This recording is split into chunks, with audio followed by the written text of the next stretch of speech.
Yungang Grottoes, situated on the cliffs of Wuzhoushan Mountain, 15 kilometers west of Datong City of China's Shanxi province, got its name Yungang from the highest peak of Wuzhou Mountain. In 460 CE, Yungang Grottoes were chiseled under the decree of Emperor Wenchang, fifth monarch of North Wei region. The grottos were hewn for praying the nation to be a thriving and prosperous country. It's well known to the world for its grand and delicate carvings and colorful painted Buddhist statues. The religion of Buddhism was introduced into China through the Silk Road from India over 2,000 years ago. The North Wei region was founded by a nomadic tribe ethnic Xianbei of North China, and the capital was made in Pingchang, namely today's Datong.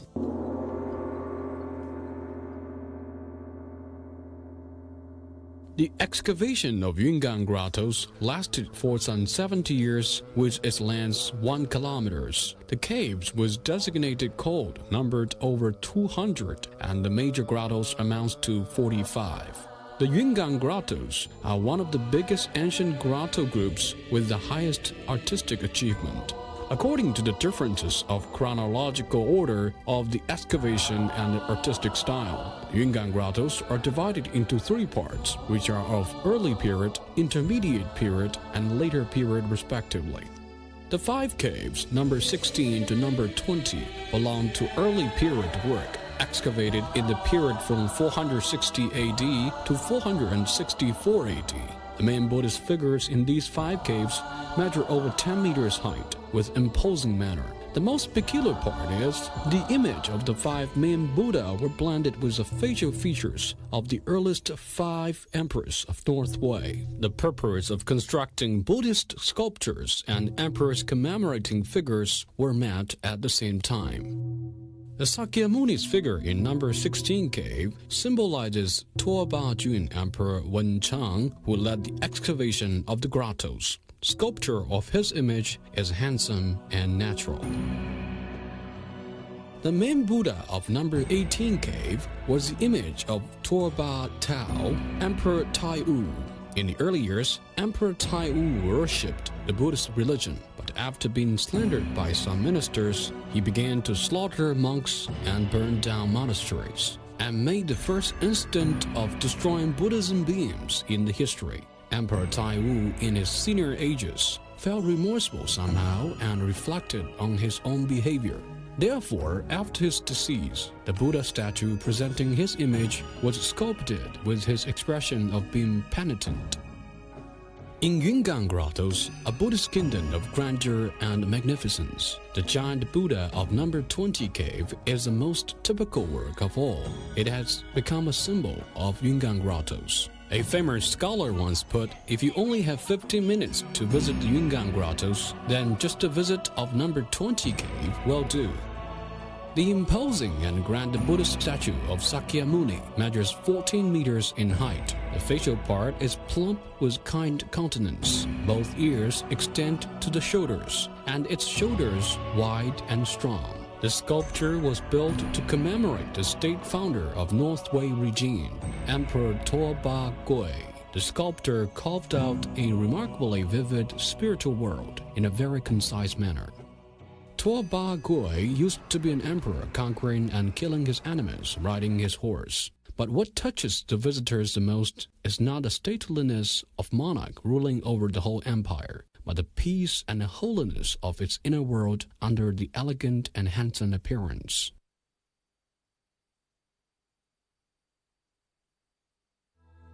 The early sculptures of Yungang Grottoes, with its elegant and elaborate way of expressing Chinese culture, inherited Western region sentiments of simplicity and honesty. Many Buddhist statues had rather wide foreheads, high noses, big eyes, and slim lips, bearing facial features of foreign region race, embodying the characteristics of Buddhism as a foreign culture.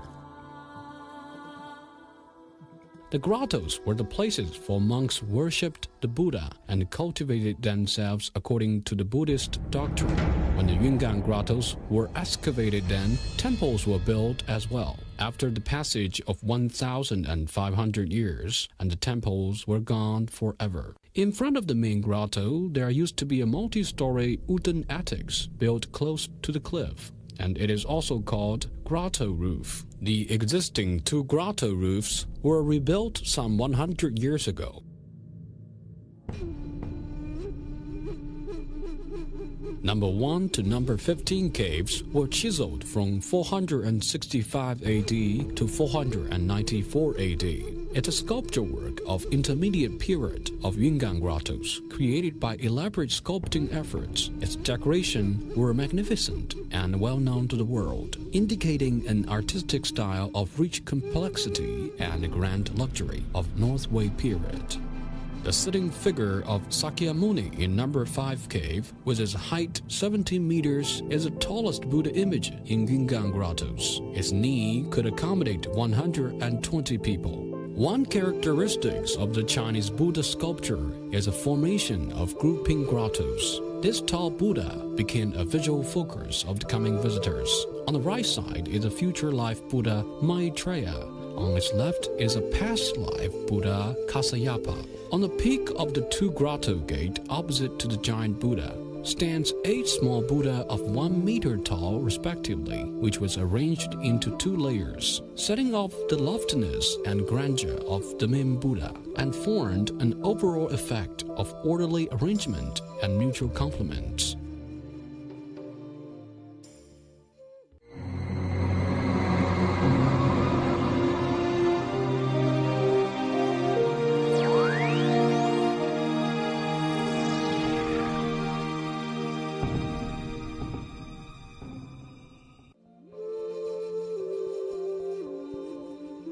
It is number 6 cave that represented the highest level of North Wei grotto art. This grotto is grand in scale and famous for its elaborate design, and called the first great grotto of Yungang.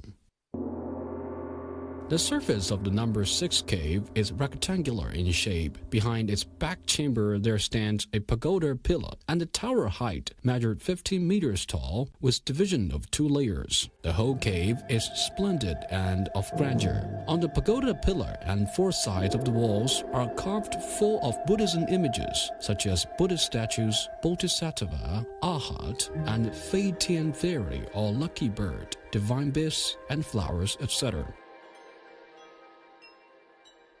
The place that bears the most artificial influence is the central pagoda pillar and the story of Sakyamuni sculpted on the 4 sides of the wall, illustrating in a vivid manner about a series of stories about Sakyamuni's birth, entering into Buddhism religion, exorcising the devil, asking for directions, and then becoming an enlightened Buddha.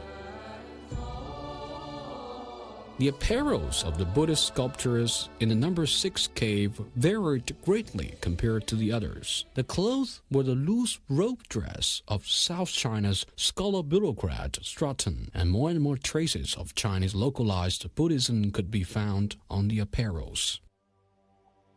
Number 9 to number 13 cave is another group of typical intermediate period work because it was color painted over 100 years ago, and the color was magnificent and splendid. It was called Wu Hua Zhang, or 5 Brilliance Cave.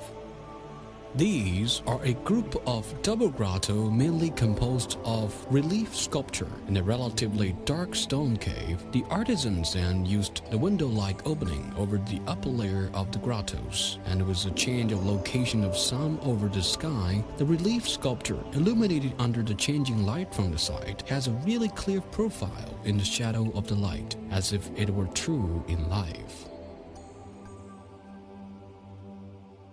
Number 12 cave is also called Four Light Dawn or Buddha Sound Cave. It is majestic and magnificent, hardly seen among the grottos. On the top of the caves, images of female singers and dancers were sculpted, holding musical instruments as vertical bamboo flute, lute, horizontal flute, waist-binding drums, etc. Their posture and routines were attractive and lovely. The theme subject of the grotto was to celebrate the grand musical dance ceremony on Sakyamuni attaining enlightenment. staying in number 12 cave, visitors' eyes were filled with flying clothes and skirts, and ears all of melodious music. Artisans invested their feelings of the secular life and passion of the Buddhist kingdom wholly into the creation of the work, and miraculously transformed these cold and hard stones into lively flying souls, casting splendid light on these creations.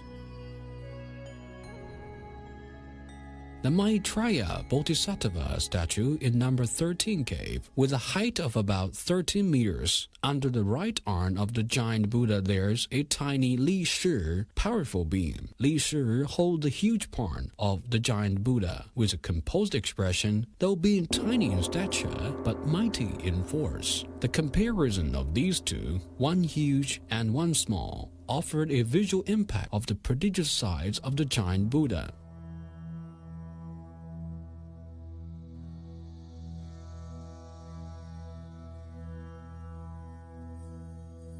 In 494 AD, Emperor Xiaowen of North Wei moved the capital from Datong to the southern city of Luoyang. A huge scale of excavation event was brought to an end. A scattered chiseling continued, though, for another 30 years, and their caves numbered 21 to 45, which were of later period in Yungang Grottoes. Datong is a famous heat shelter resort. After the capital was transferred, Emperor Xiaowen noted that many nobles were reminiscent of the old capital, so he issued a special permission for them to go back to Datong in the summer to shelter from hot weather. Therefore, culture of Central Plain was brought to the Yungang Grottoes.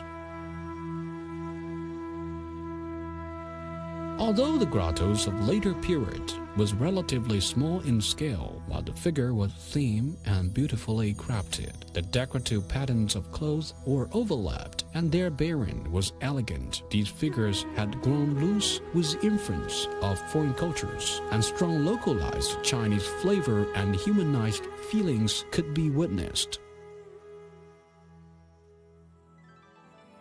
Among the grottos group that spans 1 kilometer in Yungang Grottoes, there were totally over 50,000 Buddhist statues. The big one measures some dozen meters, and the small one only several centimeters. Their designs vary and present a splendid sight. The styles of the sculpting figure realized the historical ever-fusion of creative elements in Yungang Grottoes. Yungang Grottoes lively recorded the historical trace of the localization and secularization process of Indian Buddhist art in China. The nationality of Xianbei of North Wei, who chiseled these grottos, were called by some historians as coming with no shadow and going without trace, an untraceable ethnic. It quietly rose to the history stage and ruled over north of China for over 200 years, and quietly it declined and fell. But it's fortunate that this long bygone nationality, with the rocks over the cliff, left eternal relic trace in the endless flow of history for itself.